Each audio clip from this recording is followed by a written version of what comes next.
Bonjour. Eh bien voilà, c'est moi. Je suis devant ma maison, sur l'escalier, et je vais vous parler des extraterrestres. Parce que il y a des gens qui croient qu'il y a une vie ailleurs et que les extraterrestres viennent nous visiter. Eh bien, c'est ce que croit Jean-Claude Bourré. Bonjour Jean-Claude Bourré, comment allez-vous ? J'espère que vous n'êtes pas trop fâché contre moi. On n'a pas les mêmes idées, mais bon, c'est pas une raison pour se crêper le chignon. On peut s'aimer quand même, en tout cas moi je vous aime. Même si vous ne le croyez pas, ça c'est un autre problème. J'aimerais quand même vous faire remarquer quelque chose.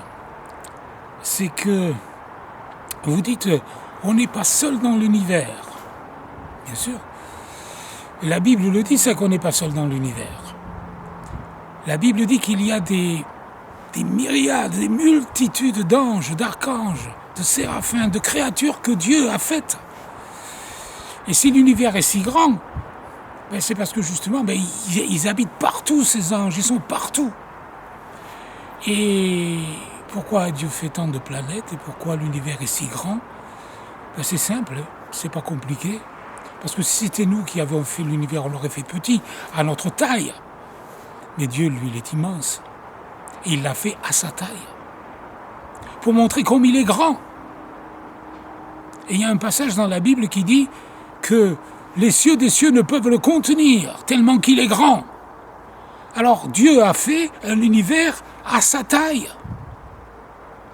C'est pour ça que c'est si grand.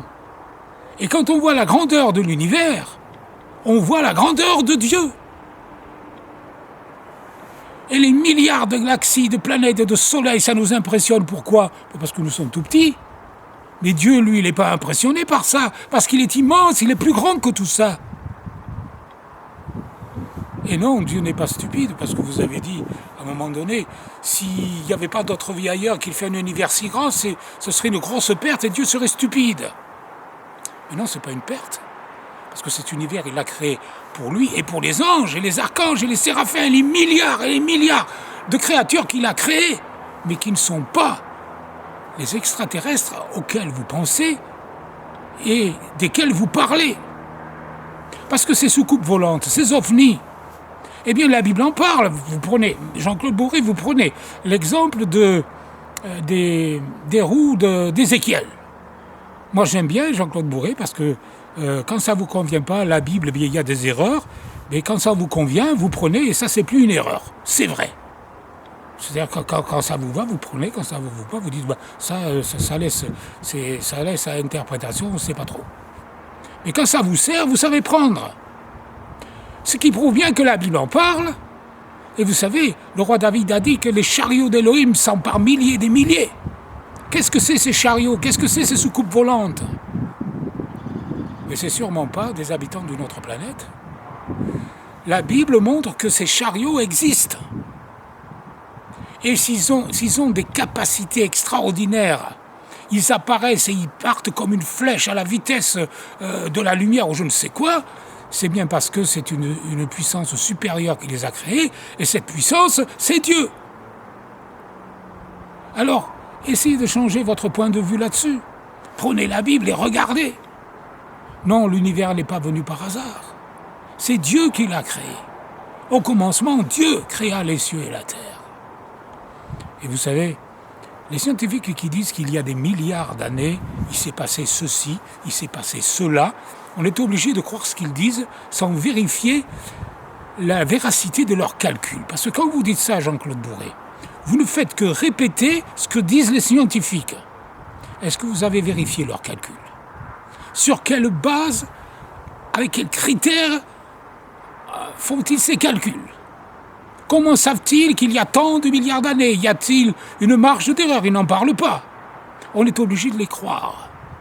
Voilà, c'est comme ça, les scientifiques l'ont dit, c'est comme ça. Excusez-moi du peu, mais qu'ils essaient de me prouver que leurs calculs sont exacts. Pourquoi ils ne fournissent aucune information quand ils disent ça ? Comment font-ils ces calculs ? Je serais bien curieux de le savoir. Comment peuvent-ils prévoir que dans des milliards d'années, le Soleil il va disparaître, il va faire ceci, cela? Comment le savent-ils? Moi, je vais vous dire, le Soleil, il peut disparaître bien avant, si Dieu le veut. Parce que leurs calculs, ils sont faits sans tenir compte de l'intervention divine. Bon, je ne vais pas en parler davantage, hein. Ça ferait tout un débat. Eh bien, monsieur Jean Colbouré, je vous dis au revoir. Et vous savez, sur votre page, vous avez supprimé, je crois, si je me souviens bien, 3 de mes comptes. Bon, j'en ai ouvert un dernier. Je vous dis franchement, j'ai plus envie de parler. Parce que j'ai peur de dire quelque chose de travers qui ne va pas vous plaire et vous allez me supprimer.